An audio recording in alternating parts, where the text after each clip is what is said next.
It's for you to sit here and enjoy the bounty of life. Do not act like you are a failure in your life. If you were a wave surfer, you've seen people surfing on the waves. What is his dream? He would like to have a tsunami. And the dream in a surfer's mind is a tsunami, 100-foot tall wave, woo, riding it. That would be the dream. If you know how to ride it, even the tsunami is a wonderful thing. How often do you test your memory power? Let's see Sadhguru explain how success is not confined to education alone. We are mistaking information for intelligence. Once you heap yourself with too much information, now attention is a serious problem. Once you have no attention, once you have no ability to hold your attention, you have lost your ability to access your intelligence also. You will just churn out the information from memory. In the yogic system, there are four main aspects of the mind. I'll not go into the detail, but the memory part of the mind is of least importance. It's the chitta, which is connected with the consciousness, which is most important. If you find a shape for your chitta, that shape will manifest always, because it's empowered by life-making material which for lack of words we're using the word consciousness, that which is the basis of life. Once your mind is yoked to that, then what shape your mind takes, mind is like a cloud, you can make it any shape. You can make it godlike, you can make it a devil out of it, you can make a pig out of it, you can make whatever out of it, It's a nebulous thing.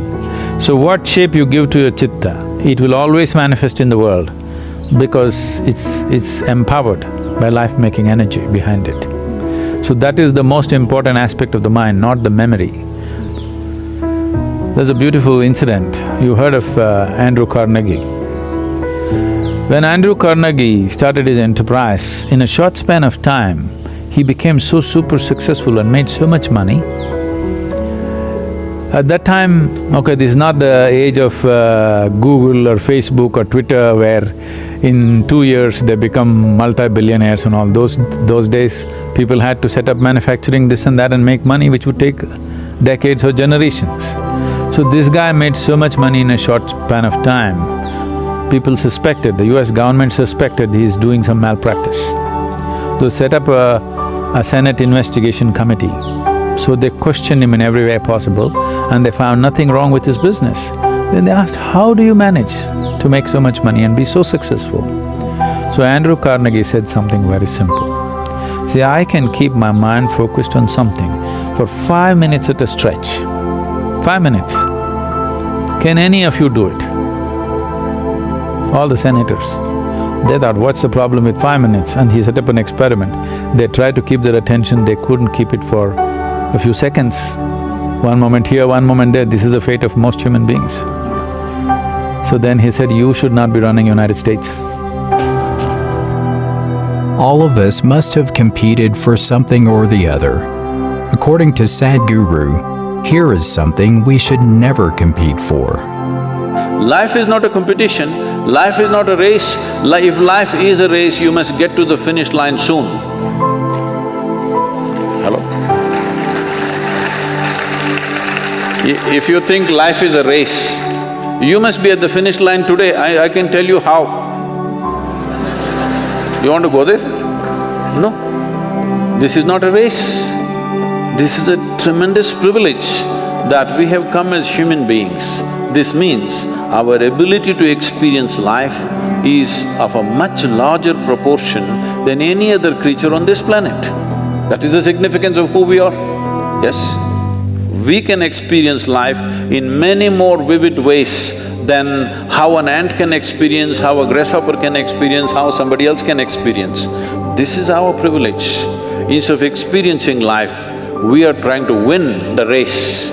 If you win the race, you should be in the crematorium today. which will help improve your self, focus, or attention. We clear this doubt by listening to what Sadhguru has to say.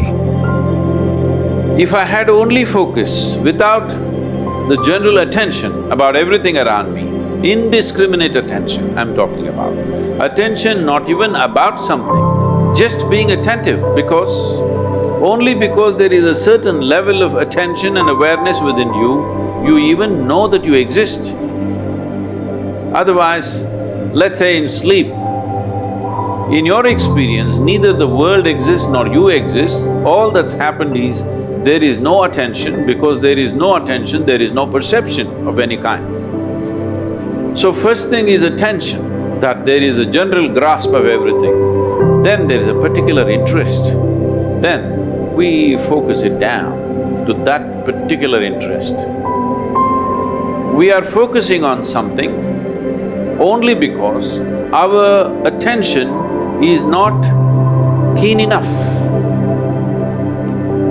If our attention was very keen, you would not need to focus on anything.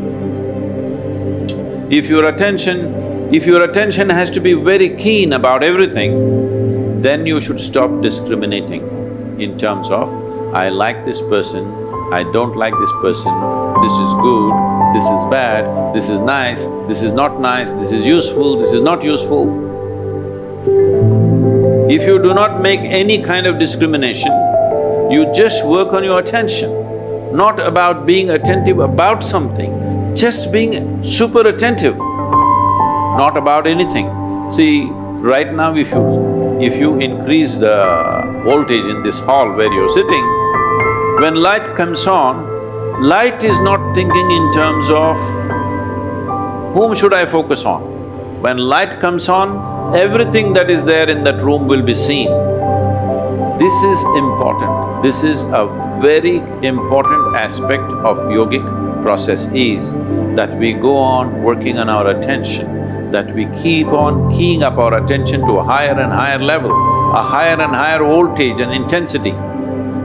How focused are you after watching this video? Share your thoughts in the comments section. Feel free to watch the video shown on the screen right now. Thanks for watching.